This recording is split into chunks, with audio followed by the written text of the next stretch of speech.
Drive to right. It's deep. McNeil back. It's gone. A two-run homer for Baez. A high fly, center field, and that ball is gone. A walk-off winner for Miguel Sano. More runs, right in the air deep. Is it enough? It's gone!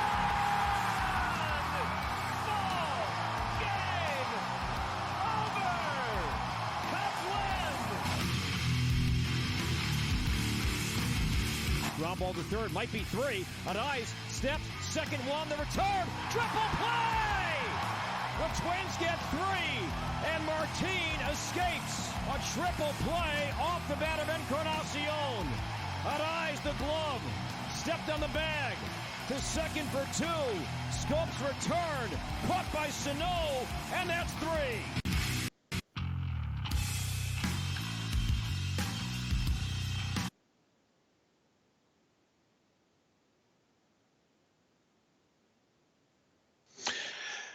Hello, once again. Welcome to Twitch.tv Hot Takes Corner podcast live on Twitch.tv. I am your DJ Ingve Amish.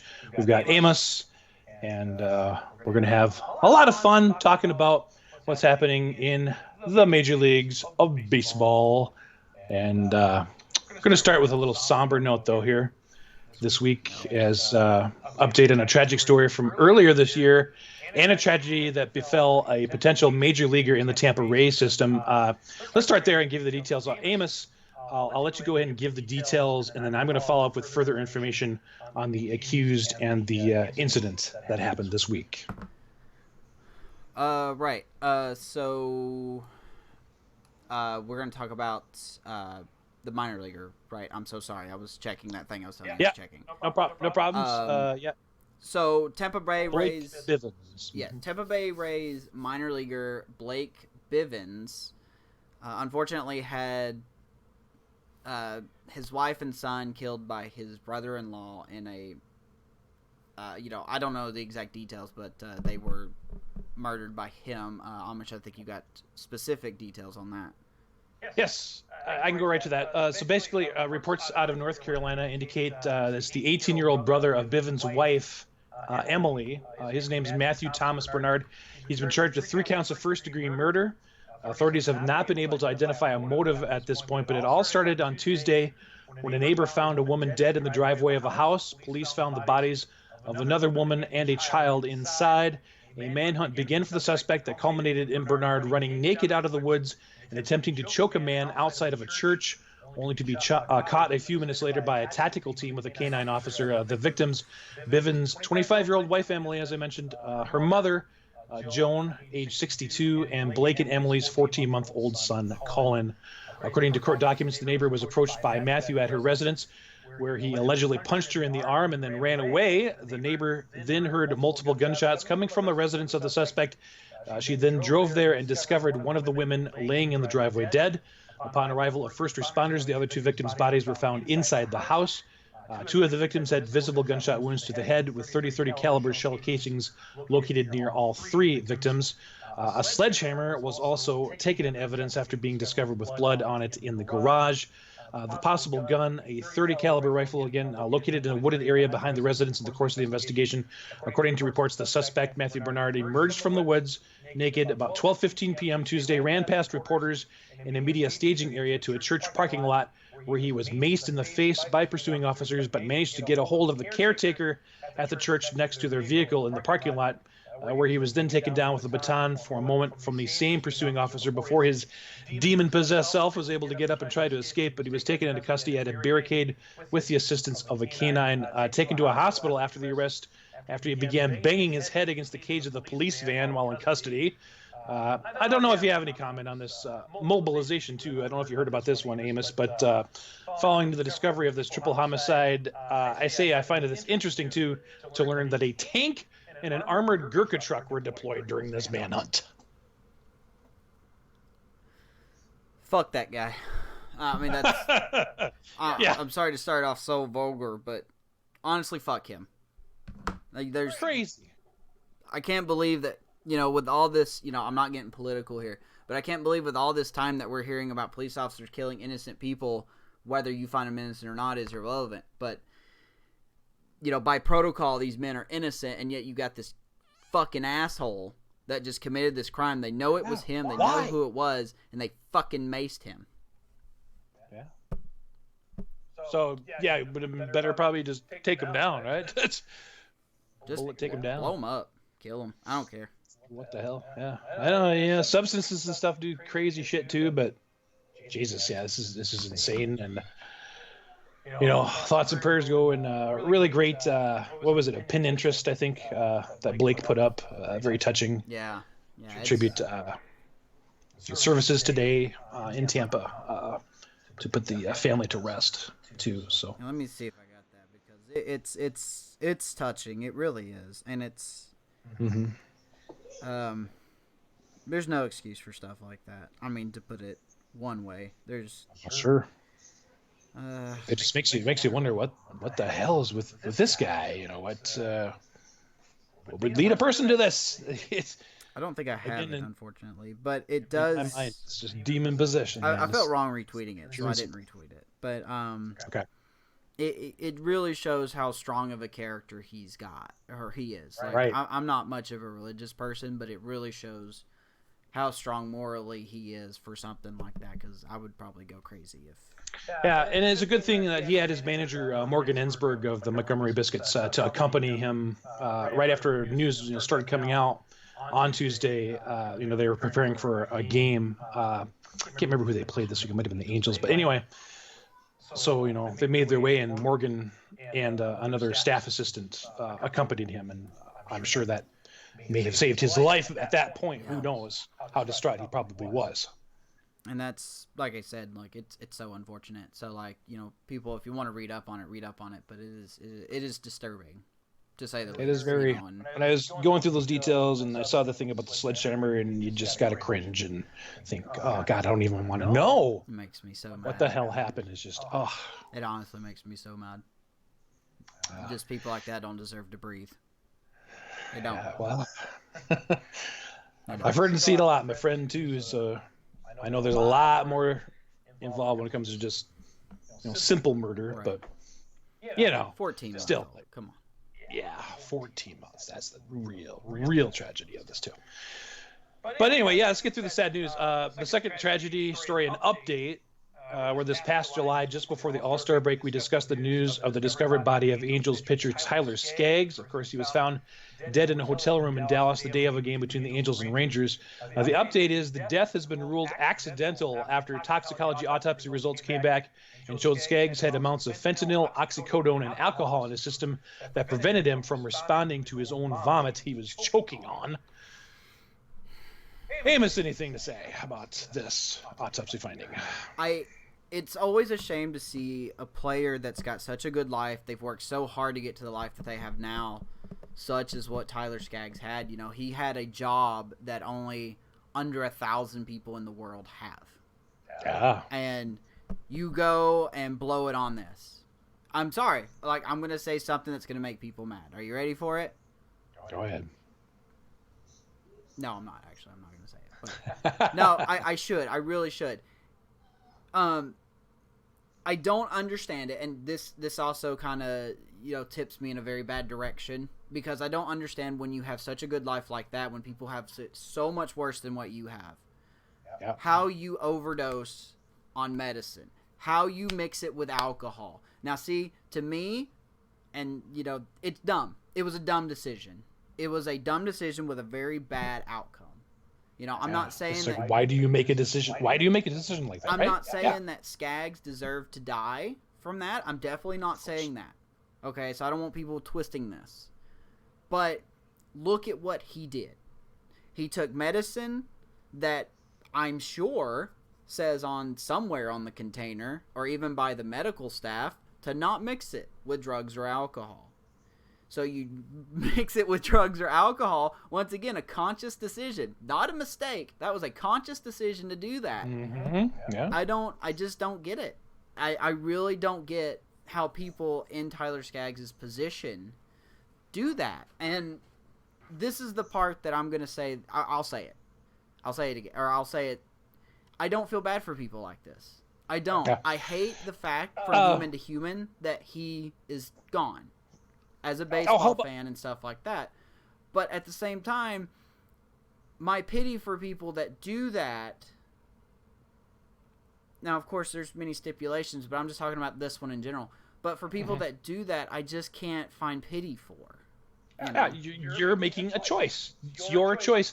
What do you think, though, about Skaggs' family now? They sent a statement to the Los Angeles Times saying they're considering legal action against an unnamed Angels employee who they believe might have provided Skaggs with drugs, to which I immediately say, sorry. Again, Skaggs decided to act. I don't care what the implication is by loved ones, how, quote, completely out of character it was for Tyler. Right. A decision was made, and this is the tragic consequence. Okay, so 50-50 is my answer on that. If there was legit, if they can find legit reasons that this medical trainer or this medical coercion, staff, maybe something like that, yeah, maybe, yeah, okay. If he was there saying, "Hey, I can get you better quicker," or "Why don't you try doing this? I hear this works." Okay, get legal action, do what you need to do of this wrongful death lawsuit, malpractice, whatever you want to call it. But at the end of the day, nobody forced Skaggs to do that. Yeah, right. He made a choice. He is a grown man who should know how to count and read. If it tells you to take 2 pills, you take 2 pills. It's a doctor, a person that studied for years understanding pharmaceuticals and what drugs do. Right. And I'm not going to say whose side I'm on because I'm not there. I don't have enough details. But just from the outside looking in, if he... Unless he was tied down and forced to take all this stuff, which I highly doubt. Right, yeah, I don't think that's... He made the decision to do this suicidal decision. Was it a suicidal decision? Was it a make me feel better decision? You don't know that for sure. I agree. But I hate to sound so crude. I honestly do. And I know people are going to hate me for it, but that's fine. It's just... It's our take. There's people that die a reasonable death, and then there's people that shouldn't be dead, but they are because they make irrational decisions.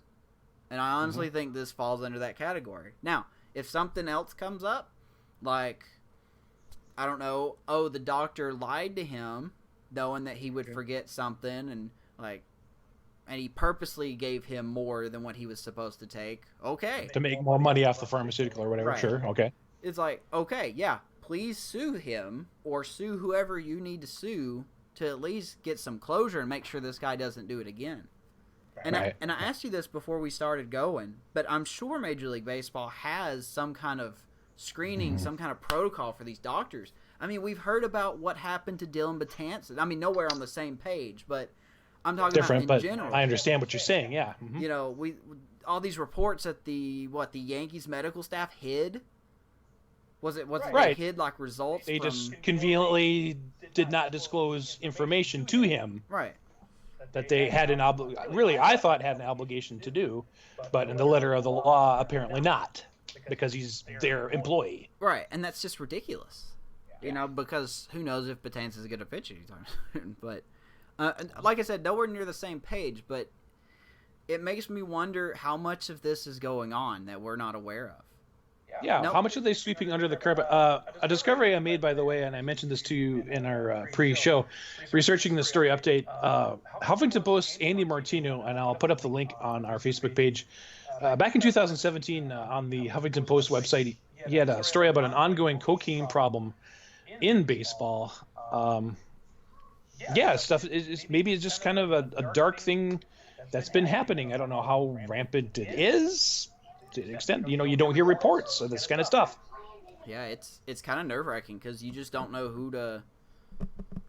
Skaggs didn't show any... I didn't know he took meds. Right. I don't think a lot of people, unless you knew him personally, I don't think a lot of people knew he took meds. So how many of these players out there playing today, playing 5-6 days a week, are using some kind of substance more dangerous than PEDs? Right. Exactly. But if it's getting Major League Baseball results, they're not going to worry about it. But that's the sad part. I don't know. I think that's kind of unethical, but that's just a big stretch. I'm not saying anybody is doing it, but Statistically speaking, we can't prove it. Yeah, we can't prove it, but statistically speaking, there is probably another player out there, possibly one on each team, that is doing that. Taking some kind of substance, taking some kind of irregular medication or something, but I don't know. Hopefully not. Take note, and the power of discovery and proof and everything is more out there than ever right now. So, hold people accountable as you can is what I say. But yeah, let's get on to some fun stuff. And of course, the September call-ups right around the corner. You got a lot of teams battling. Where do we want to start in talking about the teams and the races this week and the rosters? Have you looked over the possibilities? I know your Cubs. We'll talk about those guys. Got a couple guys they're looking at, but any other juicy stuff you've heard offhand, or you just want to talk about divisions? Well, one of them was about your call-up, but yeah, I'll talk about that in my Twin segment. Right. I've been kind of lacking on some of these, call-ups. I heard about some great catcher that the A's are calling up. I was looking into him when I got busy today, but unfortunately, I don't have anything on the guy. But I don't even know. Like, it seems like from what I have been seeing, a lot of pitchers. I know that's obvious, but like a lot of unique pitchers, coming up for, these teams. But here, I'll send you a link. Baseball America did have a little preview of the American League guys, and I wonder if we can just kind of take a look at this list together.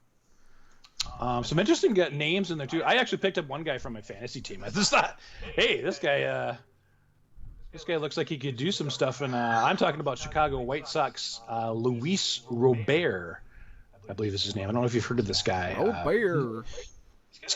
They've kind of brought him along with Eloy Jimenez as far as guys that could be their stars in the future.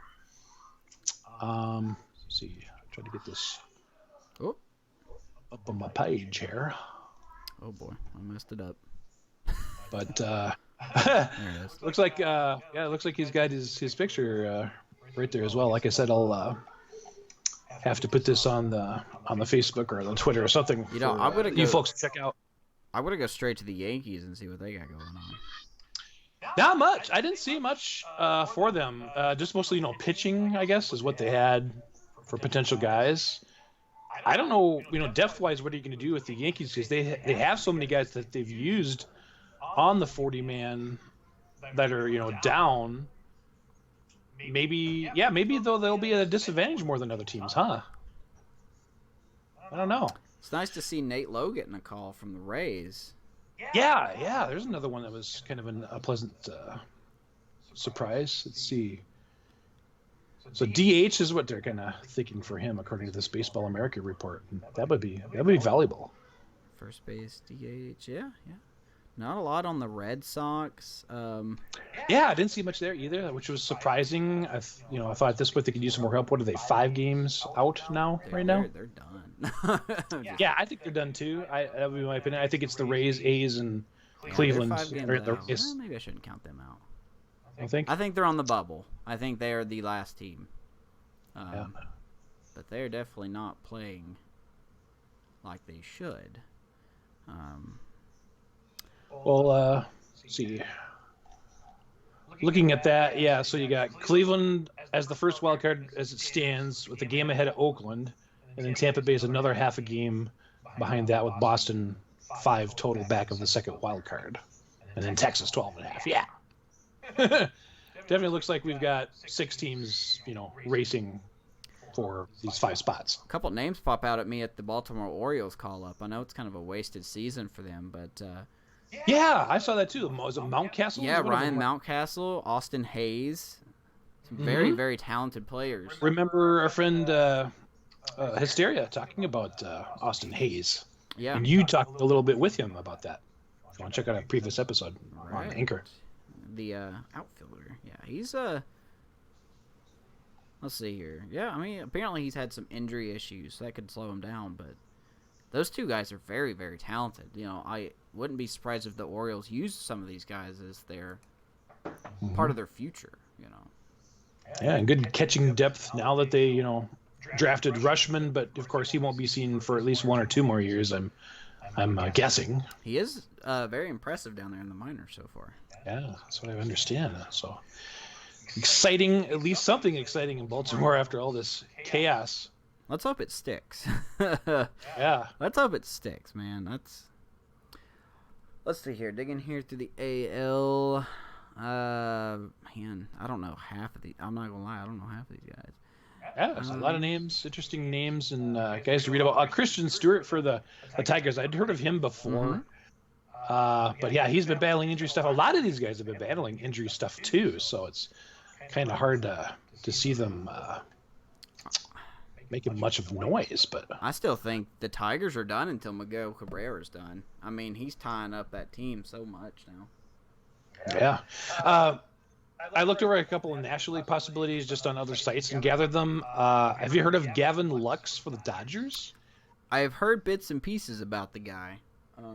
Good middle infielder prospect, I guess. And they're hoping he's going to provide some depth. They need more depth. And some deep guys that can give these guys breathers so they can rest up, Nah, they're fine. Of course, we talked about that Braves outfielder, Christian Pash. Really young guy that I hope will be called up. But they think right now the prognosticators, as the deadline again will be 11:59 tonight Eastern for guys that you want to get on the postseason roster. And then after that, you got to have special circumstances. I'll go over all that later too with my Twins guy, because it's been a very interesting day of watching Twitter for me. But yeah, Ian Anderson, if you want to look up for the Dodgers too, or I'm sorry, Braves, is a pitcher for the Braves, who's 21 years old. Looks like a decent prospect. I think this is his tryout. If I'm thinking of the same guy, I think this is his tryout, because I kind of doubt that the Braves are going to keep Keuchel next year. I'm having some doubts. You would think on the 1-year deal, he'll probably be gone, especially if they want to keep Donaldson. Give Donaldson more money or something. Yeah, that's if they, would think. If they even keep Donaldson. Yeah, right. I think we'll get into that though, a little later, right? Yeah, well, get to the later part of the season or even postseason, I would say. But, interesting stuff will come up, I'm sure. But and then I had the Reds, of course. They got a future starting catcher named Tyler Stevenson. He's 22 years old. He was batting nearly 350 this month in Double A, Chattanooga. And he's at 282 for the season for Double A. So that could be kind of fun. Yeah, Tyler Stevenson, if you want to remember that name too. But, yeah, a lot of fun. I don't know, do we want to look at the National League playoff race a little bit here too? Yeah. And see, I've talked a little bit of American League, but what are your thoughts as we're heading down here? We got Mets 4.5 back right now. Do you think San Fran is still in the race at 6.5? Talk about the wild card, right? Yeah. Yeah. Because they're way back. And nobody's catching the Dodgers, obviously, in the West. So. I think the Dodgers will lose every game here now. God, I'm gonna jinx it, man. I think the Giants are done. I think this team had a good run, but now they're kind of falling back into what they have been. I just think 3-7 in their last 10 games I got here. So I mean, technically they're not out. I mean, 6.5 back, it's still possible. Mm-hmm. I just don't see them better than 4 out of the 5 teams ahead of them. Exactly. Unless something changes, drastically, I see Washington and the Cubs as the wild card teams if things stay the way they are. Well, Philadelphia, the way they're playing, I don't think they're going to do it. I mean, they're 5-5 in their last 10. They've got games coming up this week. They're going to be in Cincinnati for a 4-game set after they're done with the Mets here. And then they got to go to the Mets. I mean, they just, they're going to claw each other out, the Mets and the Phillies, aren't they? They've got to be fighting, because those are going to be 2 desperate teams there. The Mets were on such a good roll, and then surprisingly the Cubs went there and swept them. That was something else. I was not expecting that at all. No, I did not. No, and not to mention the 3 pitchers. They faced DeGrom, Syndergaard, and Stroman. I was in shock, to say the least. But you know, and then they had that. Let's see, who did they play? Or they had that bombardment they had against the Phillies bullpen. You know, and I think that brought life back into the Mets, but I still hold true that somehow, I mean, they're 4 games back, but I think they're going to find a way to squeeze themselves in. Well, looking at their schedule after they're done with the Phillies, they got to go face the first place Nationals, or not the first place Nationals, second place Nationals? Place, yeah. And then that's a big game. They're back, you know, again, you know, back at the Phillies, and then they got to face the Diamondbacks, who, you know, are also hungry. They have to win those games. They have to win those games. This is huge for the Mets, because then they're going to face the Dodgers in the middle of the month. Then they'll go to Colorado, maybe get a little break there, and then go to the Reds again. Which is never a break. Yeah, never break these days. Those darn Reds, man. Pesky. They're just a pesky Reds. They are pesky. So good, though. Though, the NL wild card is such a crapshoot. It really is. No, it could be these 2 teams this week, and then these 2 teams next week, and then I still can't believe the Diamondbacks are still hanging around. Yeah, well, get a load of the schedule. I'm looking at the Diamondbacks schedule. So after they're done with the Dodgers here, they're going to face the Padres for a 3-game set at home. Then they'll go to the Reds for a 3-game set next weekend, and then the aforementioned, you know, Mets 4-game series for most of next week, and then they're home against the Reds and home against the Marlins. It's a pretty easy schedule. Think about it. It should be, you know, a lot of wins in there for the Diamondbacks if they can muster up enough here. And with them, you know, 4 games back in the wild card now, I'd say your Cubs or the Cardinals or whoever is better start watching out. Fucking Cardinals, man. Just don't go away. They just don't. No one's even talking about the fact the Cardinals are in first place. You gotta be kidding me. You know? This team is just, like I said, they don't die. The Cardinals don't die. I don't get it. I don't get it. I like, I can't remember which MLB analyst was talking about it, but he said the NL Central is kind of like an ice cream shop to him. Each team seems to be a flavor of the week, you know? It'll be a flavor of the week and then another one, huh? Yeah. But, yeah. It's just, you know, the Cubs have made pretty good work of the Brewers, and, you know, big thanks to Nick Castellanos for that one, but we'll get into that later. It's so true too. I mean, I'm looking at the last 10 games for every team. Cubs 6-4 in their last 10. Brewers 5-5 in their last 10. Cincinnati 5-5. Pittsburgh 6-4. I don't know what the Cardinals is because I don't have that page up. Oh, here it is. 8-2. Yeah. This team is. They have a doubleheader today. They won Game 1 against the Reds, and they're playing and Game tomorrow 2 right now. Yeah. Doubleheaders all weekend for the Cardinals Reds. Oh, wait, maybe they do have one. Do they have double headers today and tomorrow? And Sunday, yeah. That's insanity. They need those call-ups to play tomorrow. Good Lord, that's insanity. Say the least. But, yeah, anyone could win. You know, the Brewers having that, what was that second baseman's name? Herrera went down. Yeah. Yeah, he's on my fantasy team. I saw the play where he got hurt, and it was just, it looked like Wilson Contreras' injury all over again. To be honest, but I think it was a hamstring, right? Pulled a hammy. Yeah, I believe so. He's been done, and then they're still trying to figure out their bullpen without Knable and Hader. He's starting to get back on track, but he's still shaky. I think he's still a little shaky. And you made a very keen observation about Hader, saying that he's starting to resort to his off-speed pitches more, like a slider. I think is what you said. I saw his nasty slider. And he was using it a lot. I can't remember who they were playing. I think it was the Pirates. I can't remember. But anyway, yeah.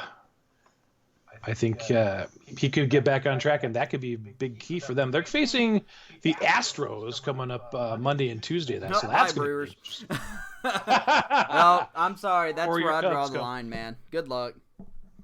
Good luck. Of course, your Cubs again, and it'll be at Wrigley. So yeah, advantage Cubs on that one. Yeah. 45-23 at home. That's quite a record. It'd be tough to beat it in Wrigleyville. But then they'll get the Marlins after that, so if they can, get something out of this, maybe they'll have a shot.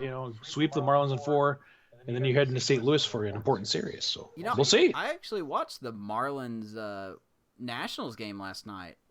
And the Marlins did very well against the Nationals. They're hitting. They ended up losing after Anthony Rendon. It was a very questionable decision, but they did very well. They got to what's his name? Hudson, Daniel Hudson. Which, thanks, man. You got me an ERA spike. Appreciate it. But Starlin Castro hit a 2-run home run that put him in the lead. And then the Nationals just came fighting back. That's where the Miami's depth's just not there. But, they fought back. I think, let's see, who was it that got a hit first? Somebody got a hit first, and then Trey Turner walked on a very close pitch. Very, very, very close pitch.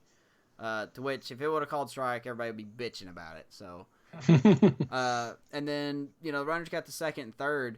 And then the most interesting decision is that you had Anthony Rendon coming up against a pitcher that was very struggling, to say the least. Very hot-hitting Anthony Rendon, very underrated at third base. Now, a lot of people talk about him as much as they should. They should have just walked him.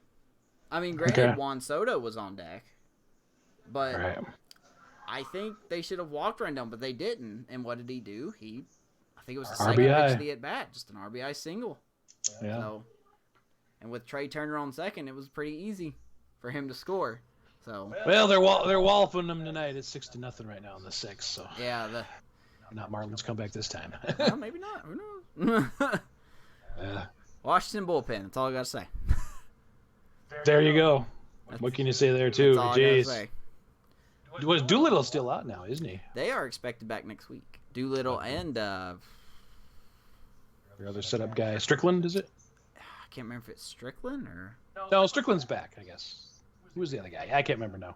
I just saw it, but yeah, they're gonna get that bullpen re-solidified, but who knows if it's gonna be enough? So it's all about execution.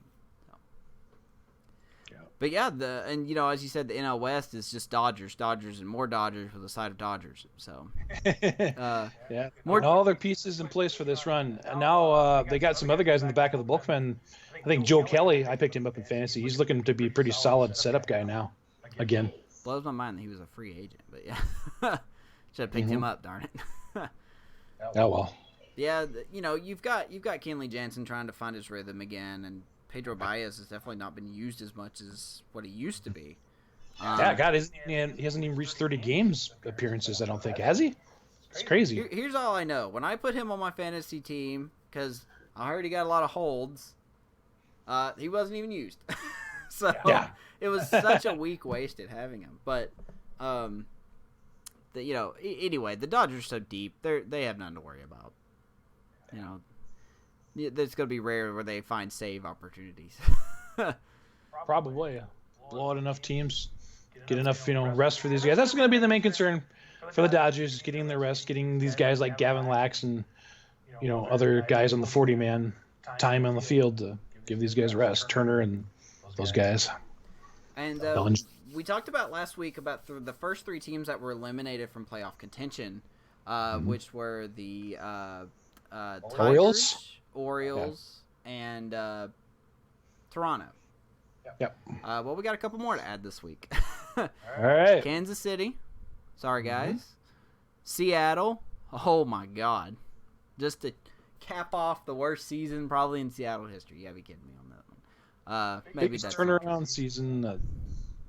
And then the first two National League teams got eliminated: the Miami Marlins and the Colorado Rockies.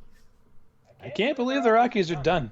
I really can't. After the season they had last year, I thought they were going to be a contender again. Ha! No comeback on the Cubs this year. That's frustrating, though. Their pitching, though, man. It's their pitching. Yep. Is just a disaster this year. It's by the time we have this broadcast next week, we could be seeing a couple more teams. Number wise speaking, we could see the Padres, the Giants, maybe the Angels, the Rangers, the White Sox, and the White Sox. So White Sox, another big batch there that could. Well, we're ticking down to that 20 mark. Twins have got 27 games left. I know that. 4.5 game lead over the Indians, who, lost somebody. which we'll get to. Naquin, Tyler Naquin. Yeah, we're hoping to get a video for you. Show you some Tyler Naquin disaster for the Indians. Yeah. I'll just be going like this a little bit secretly. Yeah, but that's the fan. Boost your confidence, I don't like to see. Yeah. Don't like to see the injuries, but you know, I like to see the injuries when it benefits my team. Hopefully, Karma ain't listening right now. Well, maybe we should talk about our teams. Get our brags up, man. We've had good weeks with our teams, man. It's been all right. Yeah. Got some Cubs news for us? Let you start. Yeah, let me pull up our the right tabs here because I got 50,000 of them. I say that so many times I'm gonna have to make it a shirt or something. Covering all the bases for you here at the Hot Takes Corner podcast. By the way, we were talking pre-show. I'm gonna add Jesus to my shirt. The holy Amish spirit is here. Yeah, talking about the Cubs, it's been a fantastic week. You know, obviously at the end of last week, they suffered a sweep to the Nationals, which did not surprise me. They played absolutely sloppy. Nationals just looked like a better team. And then the big surprise of the week, you know, I said this just a few minutes ago, but they went on the road to visit the Mets. You know, the Mets were surging, you know, and the Cubs were playing on the road, which doesn't, you know, put two and two together. That's not very good. However, the Cubs beat DeGrom, thanks to Victor Caratini, with 2 home runs in that game. They beat Syndergaard, which was pretty much thanks to everybody, getting 6 runs, I think, in the first inning. First 2 innings, something like that. And then they beat Marcus Stroman, which I'm not going to lie, I didn't watch that game, so I couldn't tell you how they did it. But that's 3 big pitchers, and that really... It's one of my gripes about the Cubs this year is that how they do against big pitchers, aces. Mm-hmm. Yeah. And, you know, you expect a team to struggle against aces, but you just simply can't do that, especially in playoff time. So to see them beat DeGrom, Syndergaard, and Stroman back to back to back gave me a little bit of hope. We'll see what happens, you know. And now they're currently in a series against the Brewers, which they won yesterday. Or I should say they won Friday, 7-1. Really taking advantage of that Brewers bullpen more than anything, how beat up they are without Knable and all those guys. But they did lose today 2-0. Brewers came back with a shutout, and it was very well pitched, I'll say that. It just goes back to what I tell you about the Cubs. They're such a streaky team. So, and then, you know, tomorrow starts September. They've got one more game against the Brewers. They welcome the Mariners for 2 games. And then they're off on Wednesday, and then they go to the Brewers for 4 games. So the rest of the schedule, man, after that, literally after the Padres series, which is immediately after the Brewers series, nothing but NL Central teams till the end of the season. Nothing but NL Central after that? Nothing but wow. NL Central. Control home, your own destiny. Yeah. Jeez. At home, 3 against the Pirates, 3 against the Reds, 4 against the Cardinals. Off day, 3 at the Pirates, 3 at the Cardinals. Season. 3 at the Cardinals at the very end, which we continue to monitor. I know, me and Randy's already going back and forth. So, but yeah, you know, one big, just, I don't think I need to say this, but I'm going to say it because it's such a high spot. Nick Castellanos, Nicky, baby. Ooh. How about that bat spike, baby? You see that? How about the stats he's putting up? So here's the stats for the Tigers this year, and this is, you know, I'll go ahead and throw this off of Twitter, but since it's part of our team. This is from Matt Clapp on Twitter at the Blog Finds. Giving us the numbers on Nick Castellanos with the Tigers this year, along with the Cubs after he got traded. So with the Tigers, he hit 273, 11 home runs, 37 doubles, had a .8 F-WAR in 100 games and 439 plate appearances. Now, he got traded to the Cubs, I believe, on the last day of the trade deadline. So July 31st is what we're looking at. So this is what he's done in a month, I guess, with the Cubs.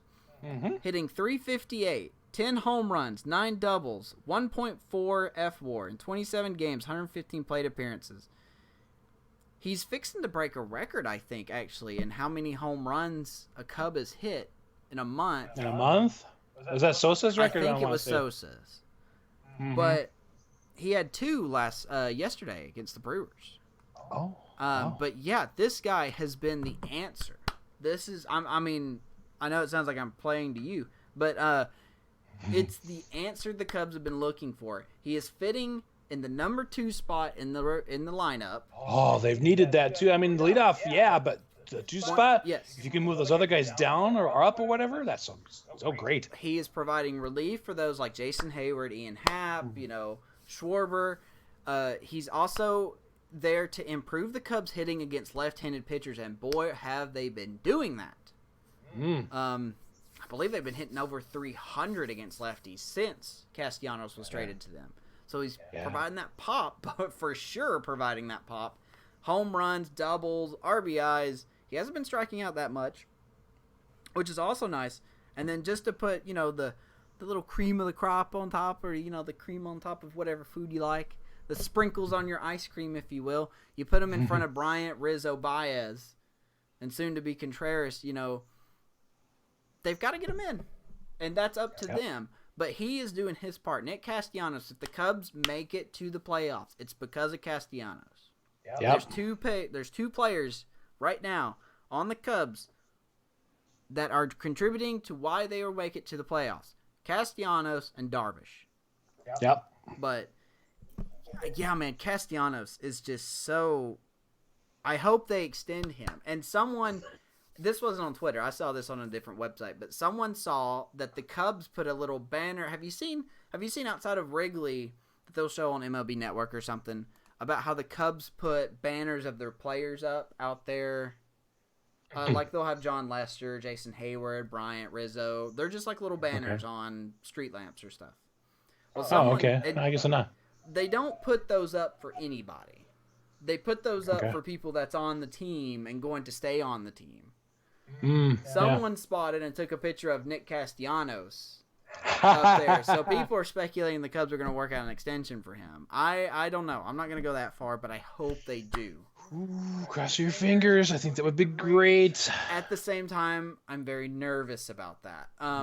Is it because of Almora and you want to make sure he stays in? Not necessarily. I mean, it has to do with Castellanos himself because we've seen this before about how a player gets traded to a team and then they do exceptionally well and then they get re-signed for a lot of money and they just big money. So I'm very nervous about that, really. But I don't know, man. Castellanos has just been so different. Okay, hey, let me ask you this. Yeah. So defensively, he's been okay? He's been okay. I think he was honestly brought, the anti-Hayward, if you will. Hayward was brought on for defense. Anything offensively that he does is a nice bonus. I think Castellanos was the exact opposite. He was brought in for offense, hitting against lefties, hitting at the top of the order, which the Cubs have not had all season, except for Rizzo, but they won't put Rizzo there, so whatever. He's better down. I agree. And anything extra he does on defense is a bonus. So I think that was definitely worth the trade for sure. I don't think they even gave up a whole lot for him. But, yeah, Nick Castellanos, man, if he can just keep it up, and then not to mention you're going to have Ben Zobrist back with him soon. Another that's good. Great hitter, and Contreras is due back, I think they said at the end of this week, or the end of the first week of September.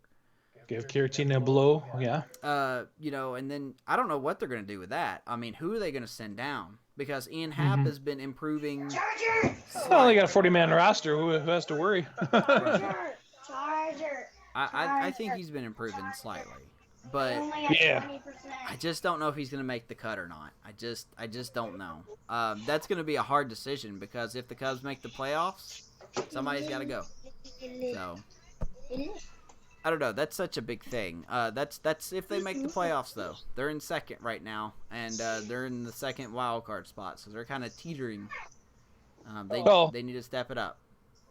I mean, the Nationals still, I think, are catchable for them to get the home field, but you got to think the Cardinals is the ultimate goal anyway, right? Absolutely. 2 games out, it's got to be.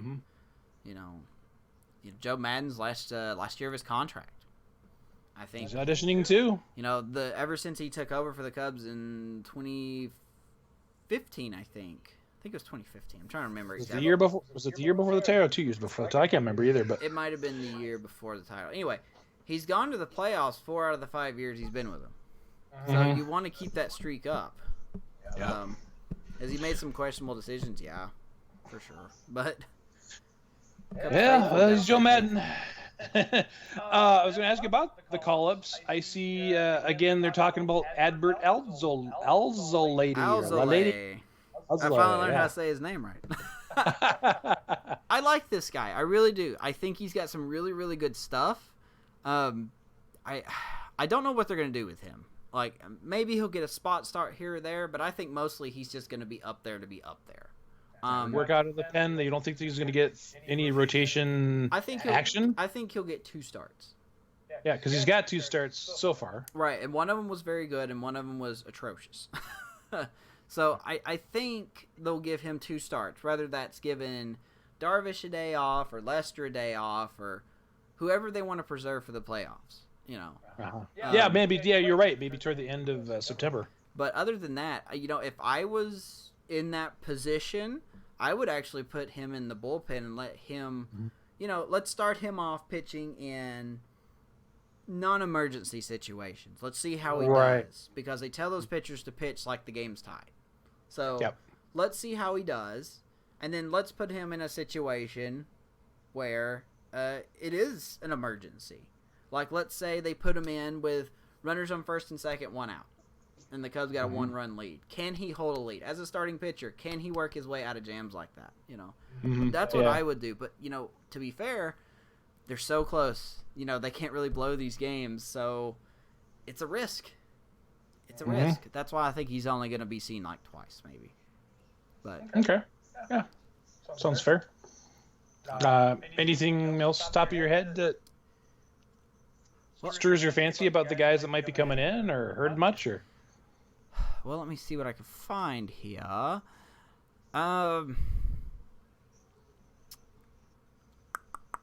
You've got your typical bullpen guys: James Norwood, Dylan Maples. Maples will be back. Yeah, he's a lefty, right? Correct. Which one? Maples. Maples. He's a lefty. You're right. Okay. He's right. Kyle Ryan's already up. Strope is up. Dwayne Underwood Jr., another question mark, to say the least. But a lot of their top pitching guys are injured. Alan Webster's hurt. Derek Collins on the 10-day. He'll be back. Kendall Graveman, if some people don't even remember them signing him, he's still hurt. Xavier Cedeno, he's the lefty they were wanting to call up, but he's hurt. He's hurt too. Jeez. They're set up at catcher. I think they'll call up Taylor Davis to be that 4th guy. Carantini, Contreras, Davis, and Lucroy. When it comes to the playoffs, though, I honestly think it's going to be Contreras and Caratini. Sounds right. Unless they do something to get Lucroy in there for that extra experience, kind of like how they did with Miguel Montero. He's there for experience. Infield-wise, I'm not really too hopeful.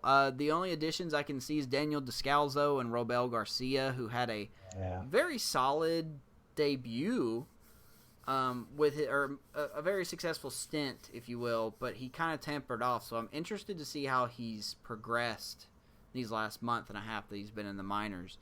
And Daniel Descalzo, I'm not going to lie, I don't even know why they have him. Hitting under 200, not worth the signing whatsoever. Outfield wise, you're set.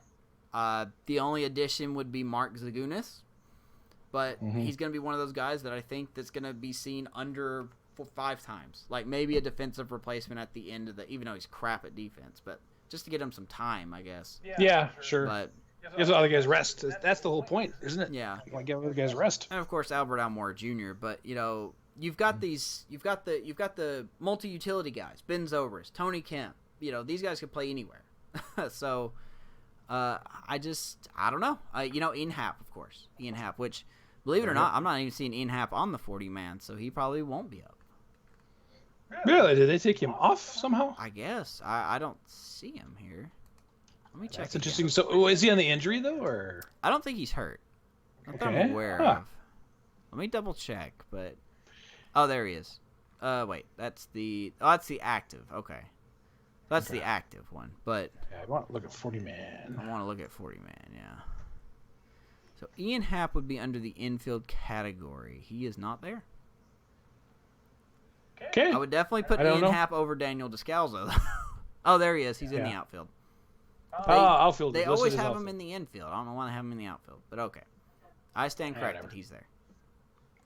Okay. But he's someone else that could also play a little bit of second and, of course, anywhere in the outfield. But his defense is shaky at best. Mm-hmm. I have a lot of hope.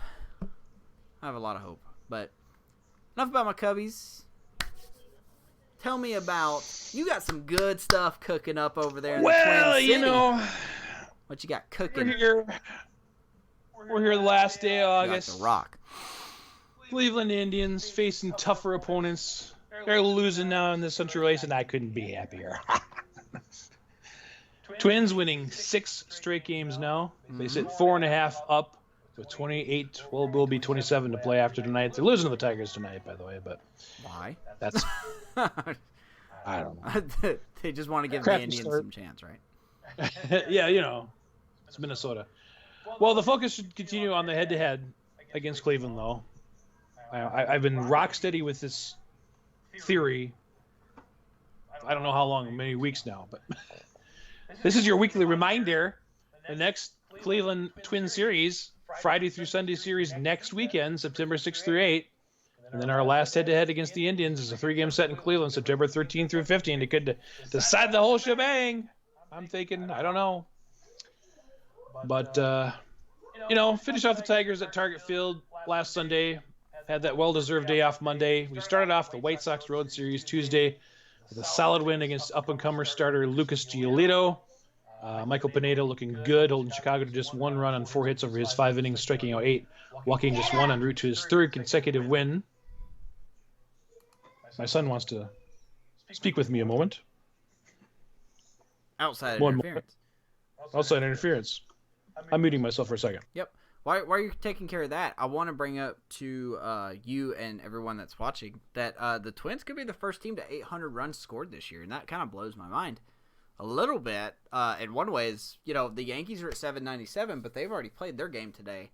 So I don't know what the Twins' score is right now against Detroit, but if they haven't counted them, then the Twins could be at 800 runs scored, which would be the only team there.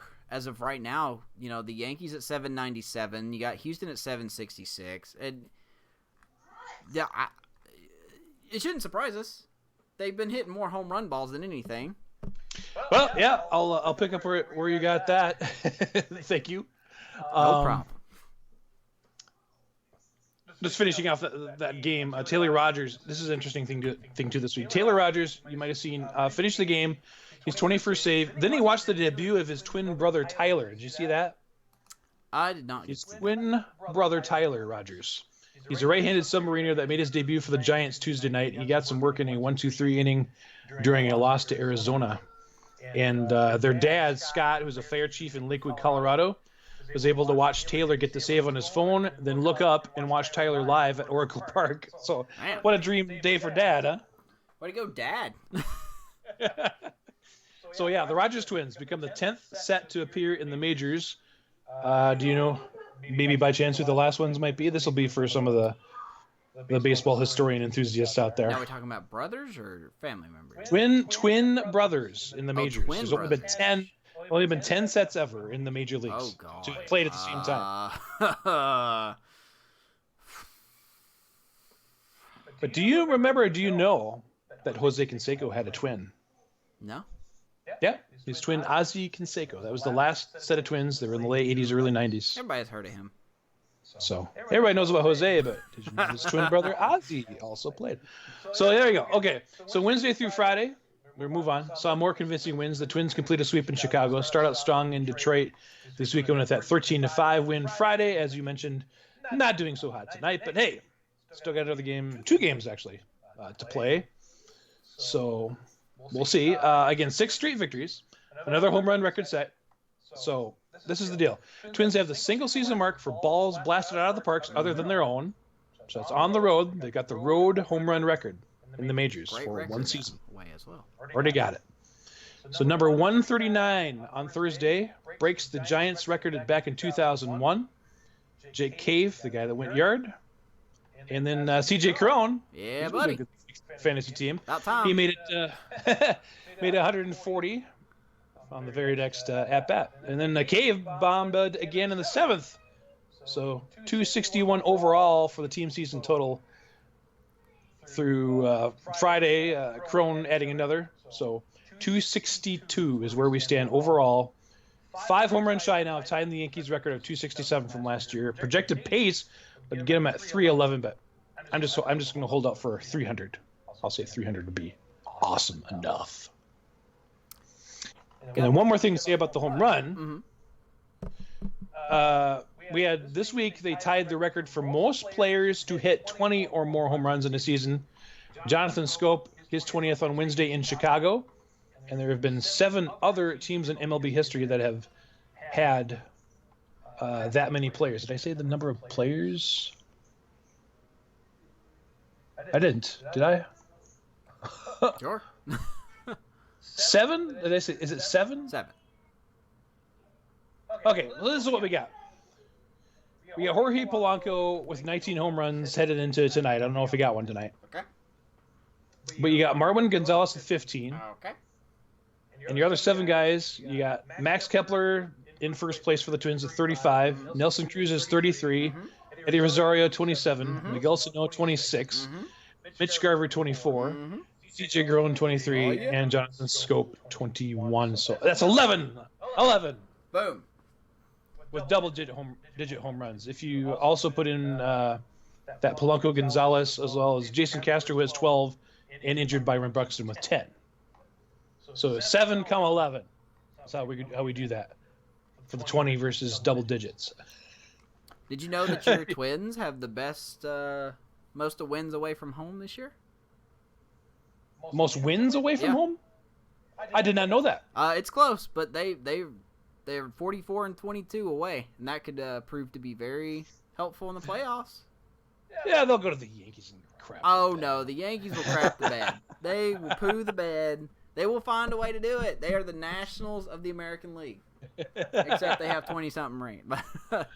Yeah. But anyway, so difference. 7. Oh, yeah, never mind. I already read that. But, speaking of Byron Buxton, I was going to move on about Buxton here. That guy. You may have been keeping track of him. I don't know if you have, but he was downgraded right? this. Yeah, he's got the wheels. He's got the speed. He's got the fielding ability. I miss him. I want him back in the lineup. Hopefully he'll be back. He felt tightness in his left shoulder sublation that he's been battling since that diving, another damn diving catch that he's doing. So he's going to remain on that Class A rehab assignment in Cedar Rapids until the team figures out what's going to happen past this September call-up weekend, and then we'll kind of go from there.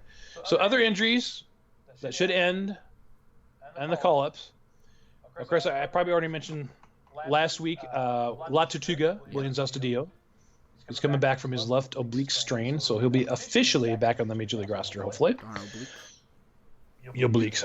First base / outfielder Lamont Wade, rehabbing with Buxton from that right thumb dislocation that he suffered. And then, of course, you got Marwin Gonzalez sidelined for the last couple games with an abdominal strain. I didn't check tonight's lineup, if he was in the lineup, but he's got this abdominal strain towards his right side. He did do some exercises Friday, but was not participating in any other team workouts. So we'll see how he fares this coming week.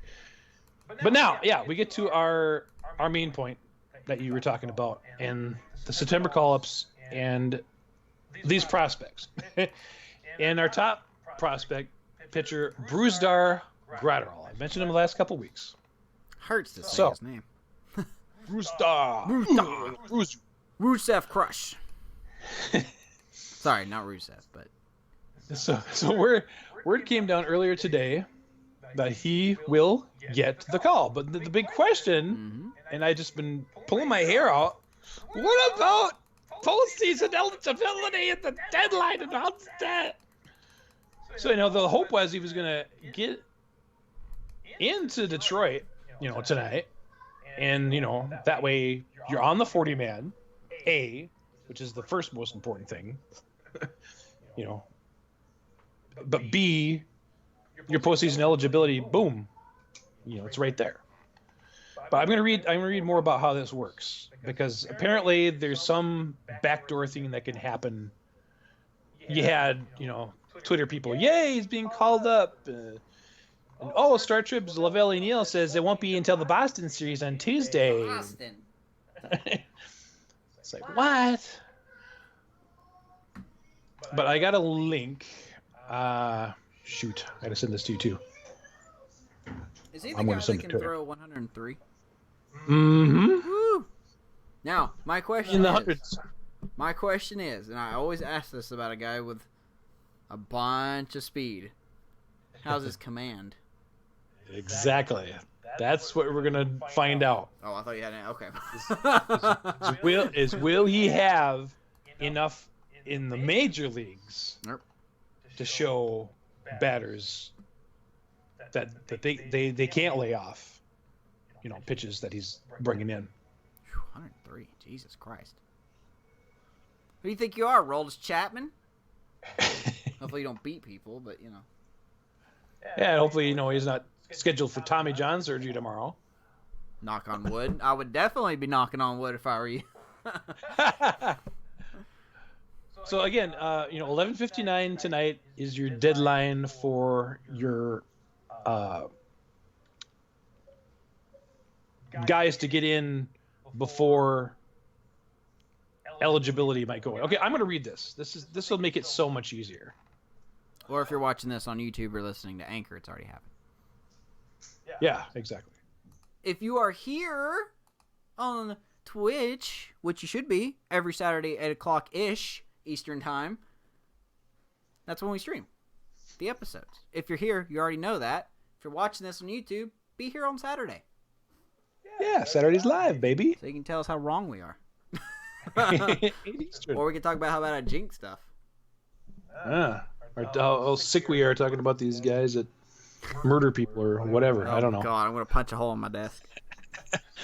Okay, so per Major League Baseball collective bargaining agreement, players must meet certain criteria in order to be eligible for postseason play. Right.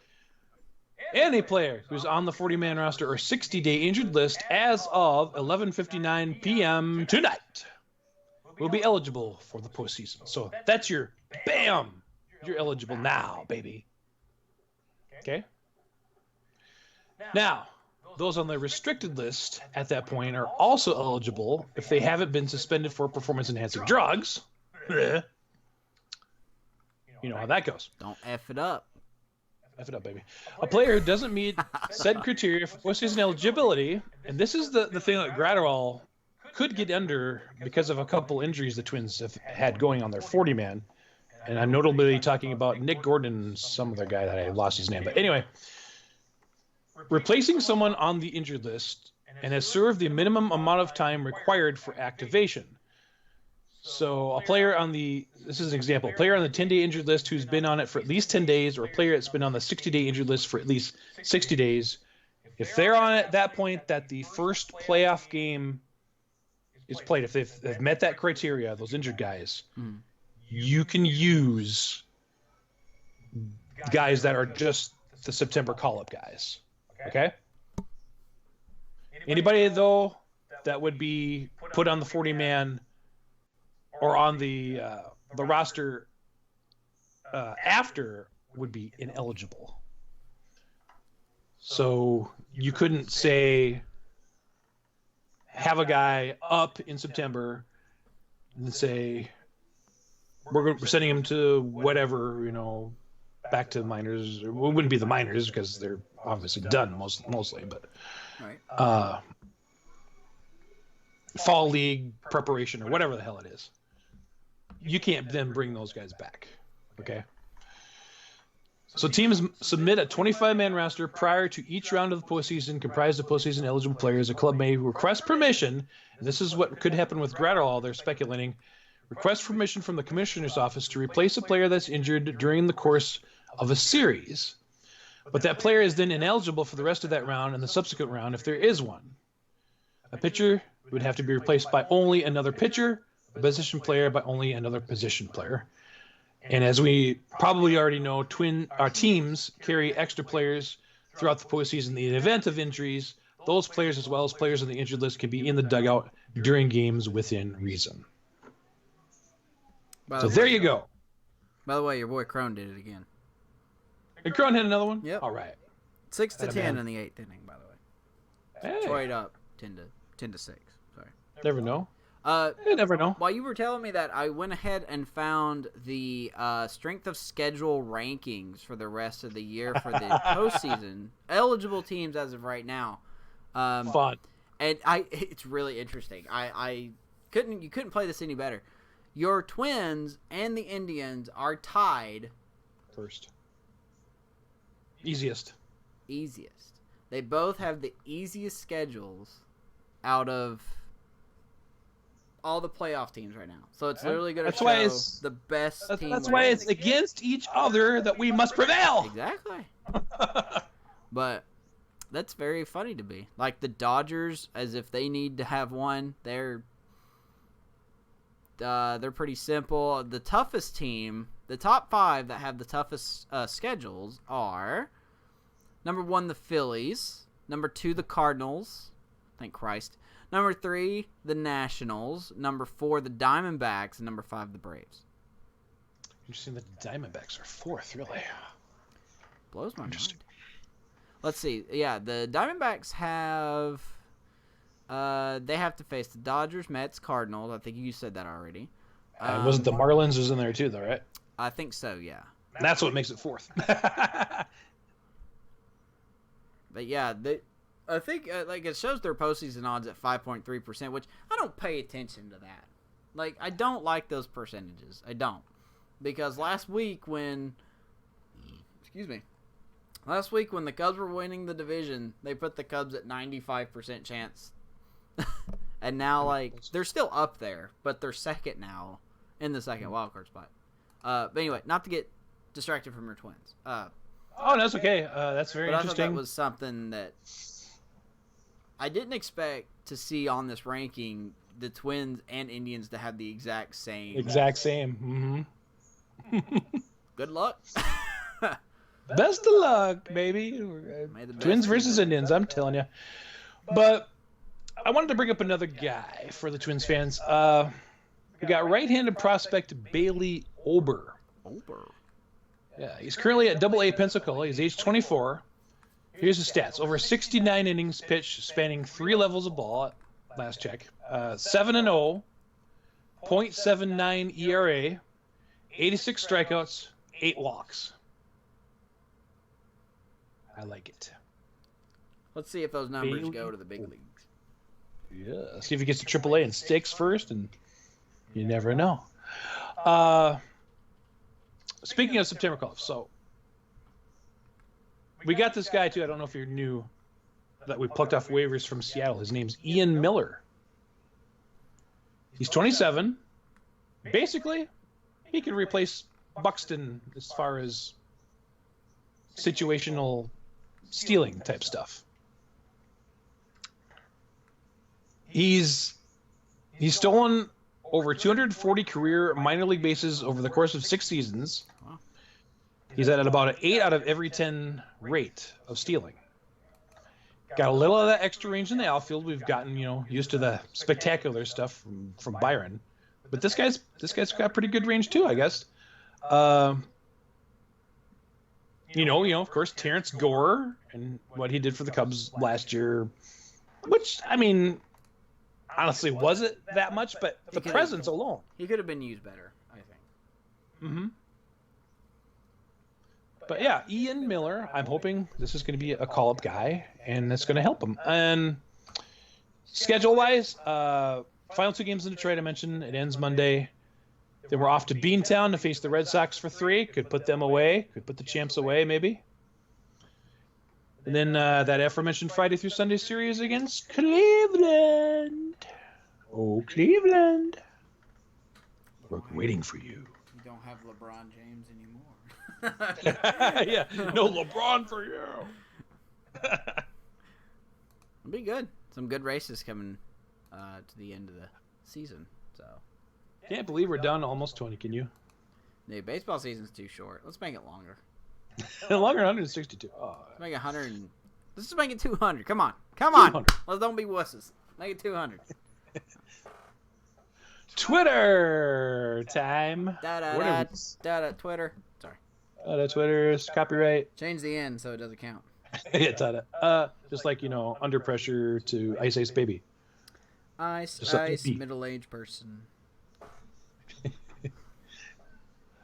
Dun-dun-ch. Did you see the K through 9 picture I sent? Asking Pitching Ninja, what kind of grip is this? And it's a canine.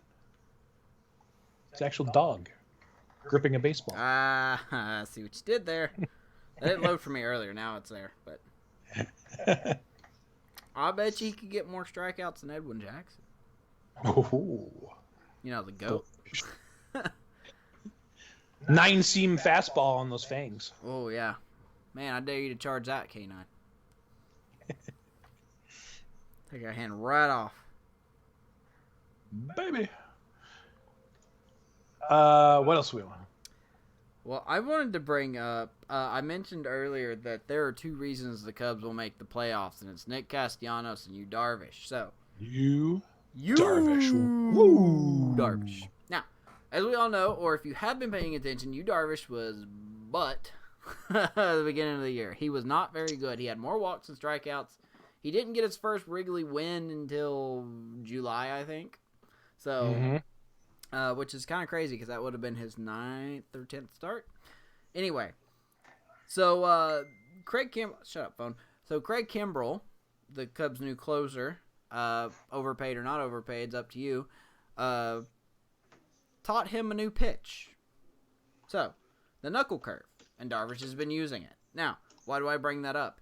These are official pitches that are in Yu Darvish's repertoire. Are you ready for this? Yep.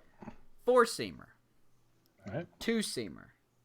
Cutter. I don't know why they make these next 2 different, but cutter, hard cutter, curveball, slow curve, I guess aka the Evis? I don't know. Anyway.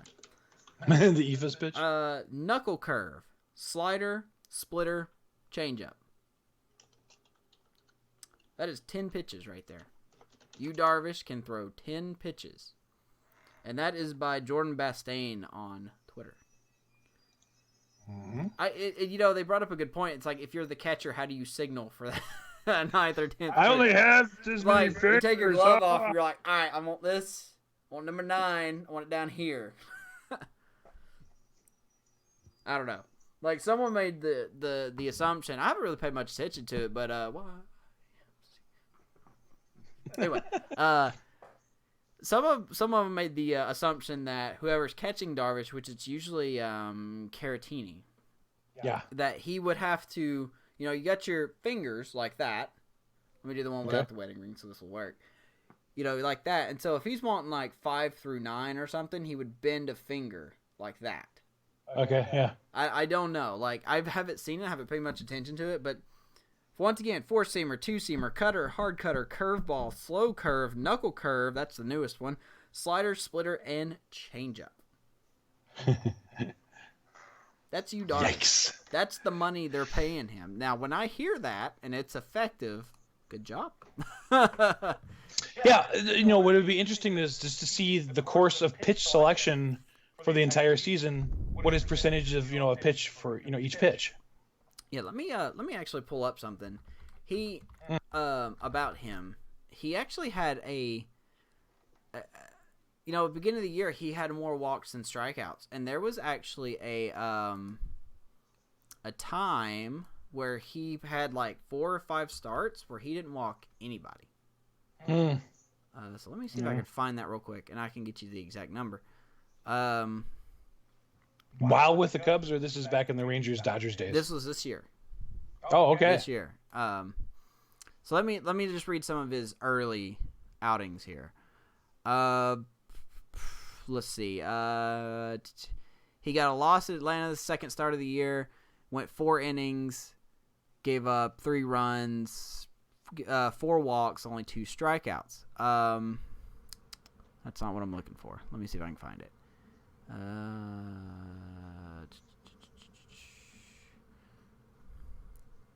Well, I know there was one where it said he didn't walk anyone for quite a long time.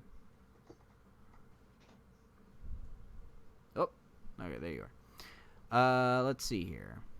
Oh, there it is. Let's see. So from July 30th, which was a series against the Cardinals, until 5 starts. So you got that start against the Cardinals and his 4 starts after that. So that's July 30th to August 21st. He didn't walk anybody. Nobody. He pitched, oh God, let me see if I can do this math. That's too hard for me to do. That's a lot of numbers. 13, 19. He had 31 innings of no walks. Yeah. And then on top of that, you add his strikeouts to that. 9, 8, 9, 10, and 8. And then all that was 0. And then even then, so let me put it this way. In April, Darvish had 15 walks. He issued 15 walks. Yep. Wasn't a good month. In May, he issued 19 walks. Not even worse. In July, he issued 2 walks. And this month, August, since it's ending, he issued 1 walk this whole month. 1. Yeah, 1. 1 walk. And he had 42 strikeouts. What a turnaround. I don't know what exactly has happened. I've read some things, but I don't really want to comment because I don't want to act like I know what's happened. But he's got enough rest. He's just got enough rest. I think it's because, there was someone that said that he didn't feel like he was throwing his fastball effectively enough because he uses that cutter to offset his other pitches. If you're facing a lefty, he throws that hard cutter in on purpose. He throws that cutter in, and, it could top out to 90, I think it's 94 to 96, something like that. So you max that with a splitter or a slow curve, or now a knuckle curve, which is now become his 3rd most commonly used pitch. But yeah. I think that just, you imagine being in the batter's box and like, this guy can throw 10 pitches. What do I look for? But yeah, he's definitely turning it around. And I just thought that was crazy. And even though I don't think he's still doing what he should be doing, he's trending in the right direction for sure, and I could just imagine if he uses all 10 of those pitches effectively. But yeah, I digress. What kind of control mark would we see, right? As far as historic pitching. Yeah, so that was interesting. And once again, that was from Jordan Bastain at ML Bastain. ML Bastain. Well, my girl, Sarah Langs, at Slangs on Sports, big ESPN contributor, has this. And I don't know if you saw the Angels game, but they managed to tie the game with Albert Pujols making the big hit. And Ohtani's on first base at this point. And Pujols drives him in. But this stat from Sarah Langs, Ohtani with a 29.3 foot per second sprint speed, scoring from first. Now, I don't know if you've seen the video, but because of JD Martinez's misplay in the outfield, Ohtani actually had stopped after he was rounding second and was just going to hold at second base, but then Martinez messed up. So then he got going again. And so he still managed 29.3 feet per second from first base to home, even doing that. Does Buxton do that? I don't know. I'm serious. We need to have him try it. Huh. We need to have him try it. I want to see if he can do the same thing or faster. Oh my God. So for Ohtani, she says it's above both his season average, which is 28.2, and the MLB average is 27, and it's just a shade below the elite threshold, which Buxton makes all the time. Billy Hamilton, 30 foot per second rate. Well, that doesn't surprise me. But What an athlete, right? Guy is supposed to be a pitcher, too. They better not mess him up. Oh, please don't mess him up. He's so fun. Let me see if I got anything else, because I know you got a couple more stories. Let me see if I can find anything. Just a couple more. Again, we'll have this big one about Kansas City coming up here, too. We'll try to read that together. Huge deal. Metaphorically speaking. Actually, no, that's speaking. Let's see here. You can go on with your next one. Well, I mean, it was just kind of my nomination for Video of the Week, but it's kind of been difficult to find one because John Boy just dominates this stuff. Yeah, we can't use his videos, by the way. We'll go ahead and credit him for just, talking about this Twitter tweet about JT Realmuto. He says, JT Realmuto is not a fan of Jared Hughes sprinting to the mound, which is so dumb. But then later on, Realmuto did release a statement. I want to read that statement. Do I have bookmarked? He said it was poor timing or something, right? Well, I want to read and see the quote. What he actually said. Okay, we're done looking at 40-man rosters, right? I can get rid of that browser. So there was this eye roll that happened, and everybody's been talking about it. So Hughes comes out, he's charging into the mound, and this blowout loss to the Mets. Nope. And it looks like Realmuto is rolling his eyes as Hughes charging in. Realmuto says, yeah, quote, it was very bad timing. Nothing was really going on. I was mad that we had just given up the lead and Rosario's soft two-run single. Like, that's what I was frustrated about. Yeah, makes sense. It had nothing to do with Jared running into the game. And he smiles and says, I had to explain it to him as well. And he knew. He was just laughing it off. Just terrible timing. I've seen some people online saying it was mad at something that Kapler had said as well, but that's also not the case. It was 100% to do with the fact we just gave up the lead. He says, I even look out in that direction, but, of where Hughes was coming in, but it's not that. He laughs. I promise, when I saw the video, I was like, oh, God, that's the worst timing. It couldn't have been any worse. I had so many friends send me this video clip. They're dying laughing, and I'm like, yeah, it's funny, but I don't want them to think it had anything to do with it.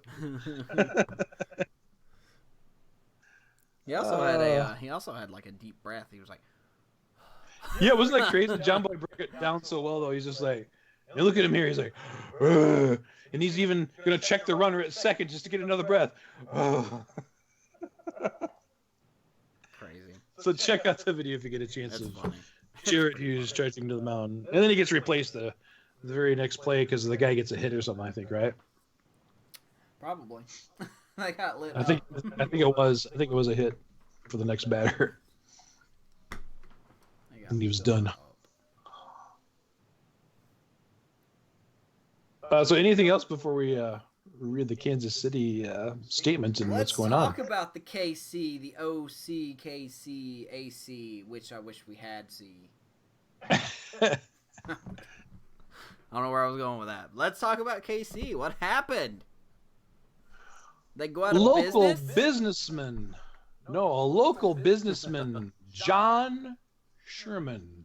Oh, boy. They're pending approval. Easy Confederates.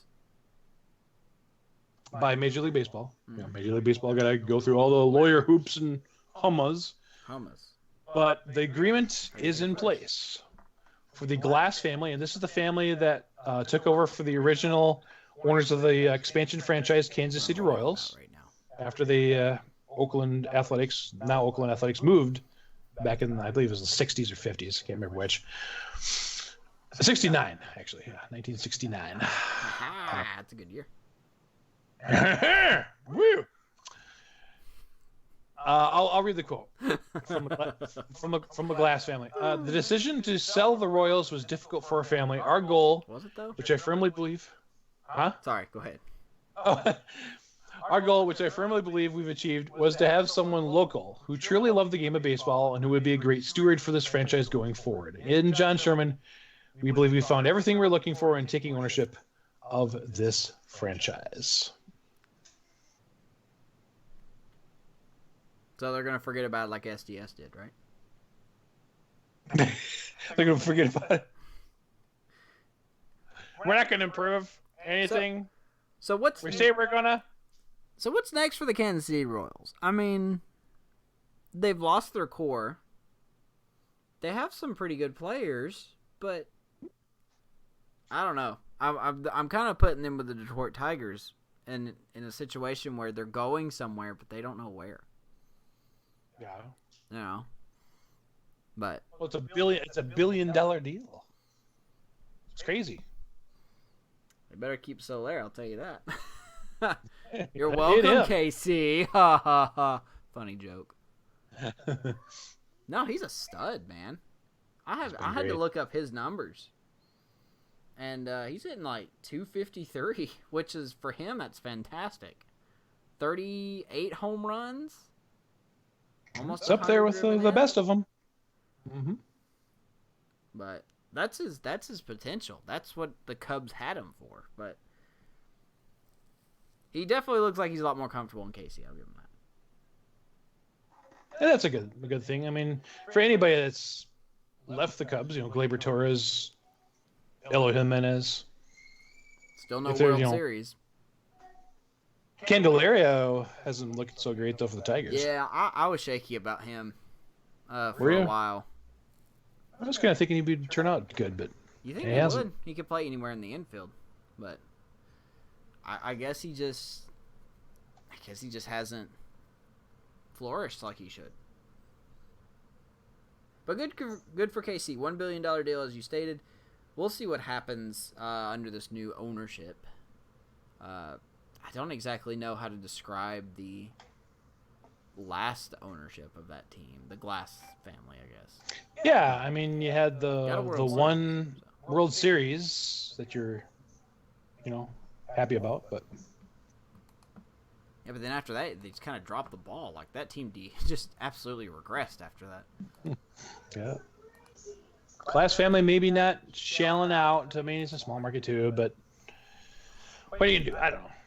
Same situation here in Minnesota. We're hoping the Pohlad family will find somebody richer. I hate to say it, but hey, that's just the speaking of $1 billion. Yeah? Let's talk about 5 starting arms that are worth $1 billion. Perhaps they are. Or they're not. Perhaps they are. We'll let you decide mostly, but I'd like to hear your reasoning and your 5, and we'll go back and forth here. How about that? Yeah, mine are in no particular order, by the way. I just okay. I do have a stat for each of them. That kind of it gives my reason as to why I chose them, but okay, that's fair enough. So we want to give our 5s, 4, 3, and 3s, right? Or yeah. do we just let me start with.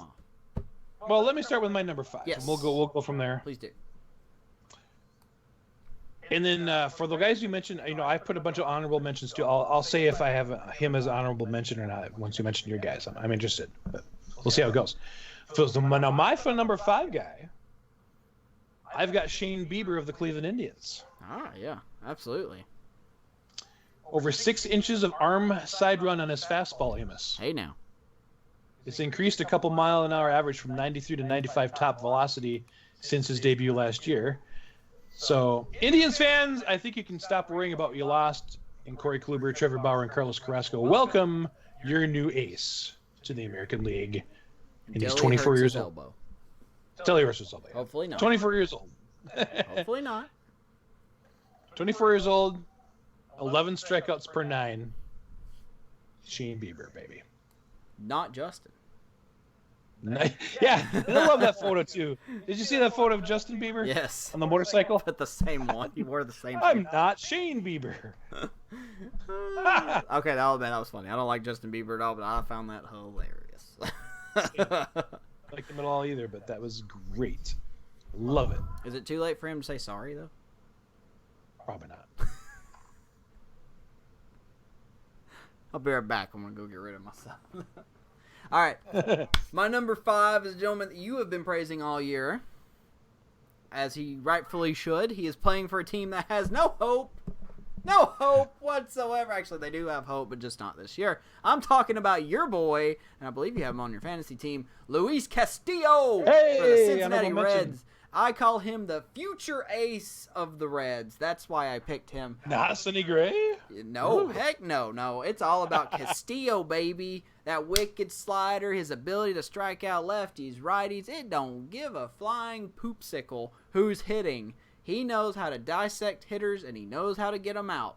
13-5, 3.2 ERA on a team that has a very inconsistent offense, facing teams like the Cubs, the Cardinals often, and the Brewers, not to mention Christian Yelich and the Brewers. Yeah. 13-5. 13-5. Very good. Around a 3 ERA. Still, I think this is his second year? Is this his second year? Full year, maybe. Yeah. First year. That makes it even better. I think that Castillo, unless the Reds have different plans, he is the future ace of this squad, and he is proving it this year. That's why I picked him at number 5. I like it. Yeah, honorable mention of mine for sure. All right, so number 4, I go to kind of an obvious. We go Max Scherzer of the Washington Nationals at my number 4 spot. 3-time Cy Young winner, 3rd in strikeouts per 9 in the majors this season. He leads the NL. He led the NL last year as well in that category. Gritty performer. He goes out with a broken nose, dominates. He probably won't be on my list next year because he's probably on the decline. He's age 35, but you got to say. Makes him angry. Max Scherzer, yeah. It's like, punch me in the nose, do it! I would have played better now. He's like, 12 strikeouts, not enough. Believe it or not, I did not throw Scherzer on my list. Okay. Probably should have. That's understandable. 35 years old, you know? Well, I mean, I probably should have because he's still just as good as he was last year. But I just thought these guys that I have on here are slightly a little better. And I'll explain. Yeah, they're more fun to talk about, too. Yeah. Number 4. My number 4 pick. We're going to go out west to the Dodgers and say hello to Clayton Kershaw. No, I'm just kidding. Not Clayton Kershaw. Not Walker Buehler. How about Mr. Hyun-Jin Ryu? The guy that has picked up the slack since Walker was hurt temporarily. Kershaw was hurt. Hyun-Jin Ryu at once had I think he still does actually, had the best ERA in Major League Baseball, 12-5. This guy is pitching his brains out. He wants to win a World Series this year, and he is doing his part to make sure they do. So, had a rough night the other night, but before that rough night, he had a 2.03 ERA. Going this late into the season, that's very good. I like him. All-star starter for the National League, and what a year. And also an honorable mention of mine. And I thought you were going to go the Walker Buehler route, which is also an honorable mention of mine. But close. I was really close. But all right. Well, number 3 for me, who I really think might be becoming my ace of my fantasy team. I'm all ears. Jack Flaherty of the St. Louis Cardinals. Honorable mention, baby. Yeah. So you thought Bieber was scary at age 24. How about age 23, Jack Flaherty? This is the All-Star break. 4-0 in 8 starts. 0.73 ERA. 64 strikeouts versus 4 walks. 0.81 whip. Opponents are batting just 152 against him. Yes, Amos, I am announcing right now, this is my keeper pitcher this offseason to replace Clayton Kershaw, who I had for many years. He's not doing that great. Anyway. That's a good one. I actually didn't really think about it. I must have simply overlooked him, but just more pixie dust the Cardinals have been producing, with him and what's that other guy's name? Hudson?